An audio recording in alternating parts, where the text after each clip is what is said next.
Un discurso por parte del presidente Felipe Calderón que a mí me gustó mucho, la verdad, porque habló de manera muy directa de dos cosas que para mí son fundamentales en el partido. Primero, que regresemos a nuestros principios y a nuestros valores, a la ética, a la moral pública, porque es un partido que tiene valores, pero no nomás en palabra, valores que tienen que hacerse realidad en los hechos.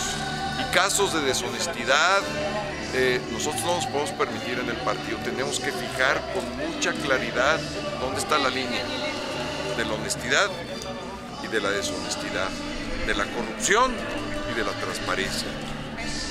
Y el ejemplo por casa empieza. O sea, no podemos estar proponiendo cosas, por eso tenemos que limpiar primero la casa. Es el primer mensaje del presidente con el cual estoy de acuerdo.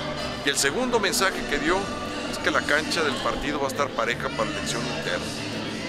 Esto me satisface mucho y espero que lo oigan todos los militantes del PAN que tienen cargos públicos, gobernadores, presidentes municipales, secretarios de Estado.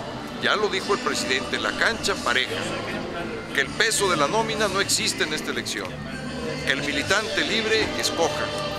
Y lo que decide ese militante cuando se abra la contienda interna, eso es lo que debemos de aceptar. La unidad no debe estar de por medio, la unidad es el principio en el cual todos tenemos que estar de acuerdo.